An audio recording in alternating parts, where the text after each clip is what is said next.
Alors, la rue idéale de demain pour moi, ce serait une rue désirable qui regorge de nature, végétale, accessible en vélo, accessible à pied. Où je peux accéder à différents services, que ce soit des commerces, aller boire quelques verres en terrasse ou encore accéder à la culture. Voilà une rue qui regorge de vitalité. Pour moi, la rue idéale, c'est une rue qui n'est pas un espace qu'on traverse rapidement, mais c'est un endroit en fait où on veut aller délibérément, donc pour aller à un café, pour garer son vélo, pour se balader, attendre un copain qui descend.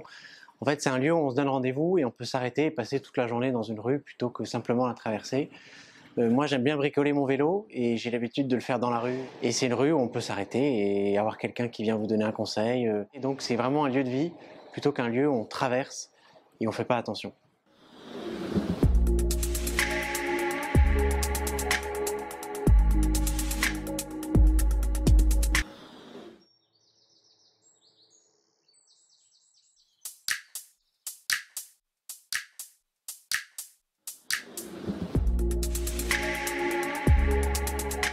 Ce qui semble essentiel, c'est de partir véritablement des usages en les diagnostiquant comme il le faut, et d'où l'idée de concerter, de mobiliser pour comprendre et diagnostiquer les besoins que l'on a sur son territoire de vie, son territoire de travail, son accès aux services, permet déjà de bâtir la cartographie des flux pour ensuite identifier quels sont les modes les plus adaptés. Et pour ça, le régulateur, le prescripteur, tel que la collectivité, même des employeurs, qui sont aussi des prescripteurs de mobilité, peuvent équilibrer incitation-contrainte pour privilégier les modes les moins impactants pour l'environnement. Là, ce qui est intéressant, c'est qu'en fait, plutôt que de penser en bouquet d'offres de transport qu'on aura, il faut s'assurer que toutes les offres, même si on n'en garde que 2 sur 5 dans certaines rues, il faut que les deux soient particulièrement et lisiblement séparés. Le vélo, pour moi, crispe vraiment tous ces sujets, puisque un cycliste qui ne sait pas où il va et qui pâtit d'une piste cyclable mal lisible et mal fichue, en fait, va être très ralenti. L'automobiliste qui est, par exemple, taxi ou urgentiste, qui a besoin de sa voiture, ne sait pas où se mettre non plus, le piéton. Et en fait, vous avez, en voulant produire un réseau assez vertueux de pistes cyclables, vous endommagez la totalité des usages. On a vu la réaction de la mairie de Paris avec les trottinettes, qui savaient ni se mettre sur la route, sur les pistes cyclables parce qu'elles dérangeaient, sur le trottoir. Et on a délimité la trottinette sur une piste cyclable avec des parkings à trottinettes. Et je n'ai pas les chiffres en tête, mais en tout cas, moi je suis un cycliste matin et soir.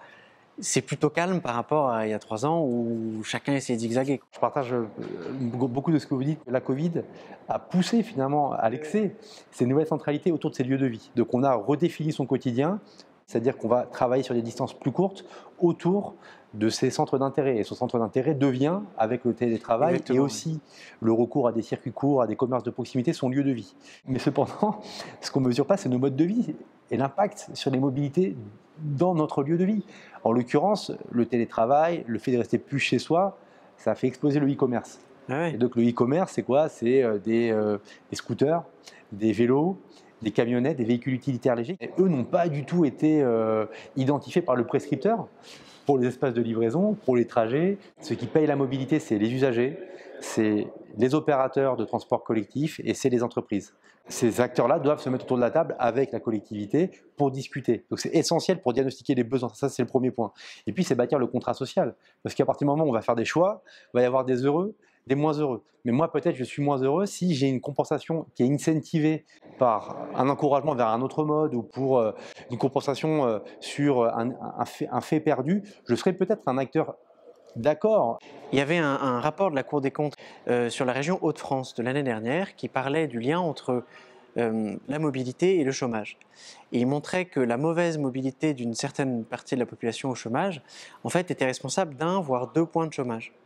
Et parmi les raisons donc d'une mauvaise mobilité, beaucoup disaient on est mal renseigné sur les aides disponibles, sur les projets, les lignes à disposition.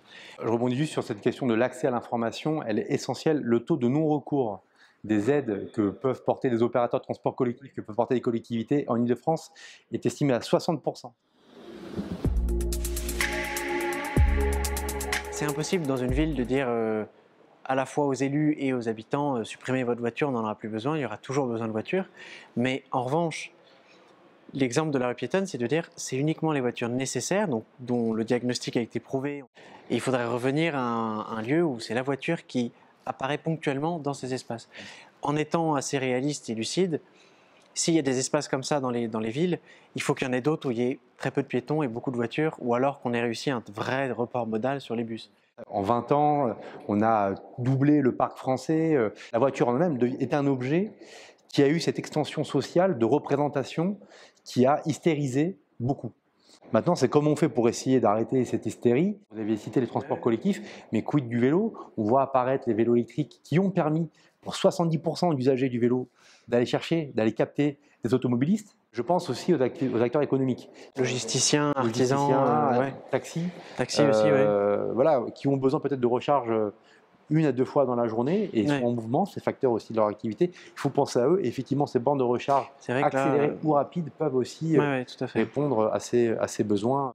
Pour en fait soutenir et rendre efficace le développement de la mobilité électrique, il faut à la fois soutenir en fait une recharge très rapide, mais surtout développer la recharge lente dans la journée où la voiture est inoccupée. Vous roulez 20 minutes, le reste du temps, elle est à son parking et elle ne bouge pas. Et là, on peut quitter, et ça rejoint l'idée de sobriété, l'idéal d'une charge instantanée comme un plein d'essence et hop, vous pouvez repartir. On a publié des avis à l'ADEME sur la question des installations de recharge véhicules électriques et on dit exactement ce que vous dites, c'est-à-dire qu'un véhicule électrique n'est pas conçu pour remplacer un véhicule thermique. Donc on va avoir forcément à réfléchir différemment. Il y a un enjeu dans le résidentiel collectif, ça c'est clair, parce qu'il y a des coûts d'infrastructure qui sont colossaux. On a aujourd'hui, avec la loi d'orientation de mobilité, un droit à la prise qui a été mis en œuvre et qui permet d'avoir une approche presque similaire au compteur d'eau. On peut travailler justement avec le syndic à répartir les coûts pour mettre en place une borne de recharge et ça simplifie les démarches.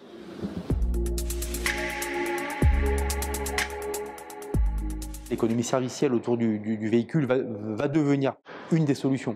On le voit aujourd'hui, la crise géopolitique qu'on rencontre sur les prix de l'énergie pose la réflexion de beaucoup d'usagers de l'automobile. Comment je fais pour me tourner vers le covoiturage? Donc je pense que c'est effectivement une alternative crédible qui cherche encore son modèle, qui cherche encore son intégration dans le bouquet d'offres, mais je pense qu'il y a vraiment un terreau extrêmement favorable dans un contexte où on cherche de la résilience dans nos solutions énergétiques et nos solutions de déplacement.